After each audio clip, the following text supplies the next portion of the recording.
சுளுக்கு ஏன் நீண்ட நாட்கள் குணமாகாமல் இருக்கிறது? சுளுக்கு வந்தால் பொதுவாக 2 நாட்களில் சரியாகிவிடும். சிலருக்கு மாதம் அல்ல வருடக்கணக்கில் குணமாகாமல் இருப்பது எனக்கு என்னடா தெரியும், கேளுடா. சிலர் சுளுக்குக்காக அறுவை சிகிச்சை வரை செல்வதுண்டு. அறுவை சிகிச்சை செய்தும் சிலர் வலியை அனுபவிக்கிறார்கள். அங்க போய் என்ன நடக்குது பாரு. இவங்கள மேய்க்கிறதே எனக்கு வேலையா போச்சு. உடல் தன்னை முழுமையாக புதுப்பித்துக் கொள்ளும் வரை கூட ஓய்வு தருவதில்லை. மருந்து அல்லது சிகிச்சை எடுத்துக்கொண்டு உடனே வேலைக்கு செல்வது. இவன் எந்த ப்ராப்ளத்தை சால்வ் பண்ண போறான்? நரம்புகளும் தசைகளும் இயல்பு நிலைக்கு திரும்பும் முன்பே உடலுக்கு மீண்டும் அதிக இயக்கம் பாதிப்பின் தாக்கத்தை பல மடங்காக உயர்த்துகிறது. அவனுக்கு என்ன ப்ராப்ளம்? ப்ராப்ளம் கூட நமக்கு தானே.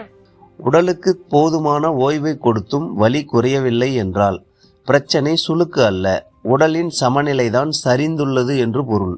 என்ன அதுல ஒரு சட்ட சிக்கல் இருக்கு மாப்ள? சட்ட சிக்கல்?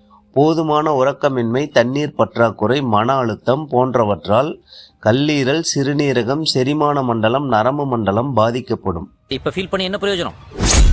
இதனால் உடல் கடிகாரம் சீர்குலையும், உயிர் சக்தி குறையும், ஜீவகாந்தம் தடைபடும். இதுவே சுளுக்கு நீண்ட நாட்கள் குணமாகாமல் போவதற்கு முக்கிய காரணம். அப்புறம் ஏன் பாஸ் அழுகுறீங்க? உடல் இயக்கத்திற்கு தடையாக உள்ள பழக்கங்களையும் பாதிப்பையும் சரி செய்யாமல் சுளுக்கை மட்டும் குணப்படுத்த நினைத்தால் எப்படி குணமடையும்? அது வலி வேற டிபார்ட்மெண்ட். முறையாக பராமரிக்கப்படும் உடலுக்கு சுளுக்கை குணப்படுத்த 2 நாட்கள் போதுமானது. Okay, thank you. பாதிக்கப்பட்ட உடலில் சுளுக்கு ஏற்படும் போது உடல் பாதித்த காரணத்தை கண்டறிந்து முதலில் அதற்கு சிகிச்சை செய்யுங்கள். சுளுக்கு தானாக குணமடையும்.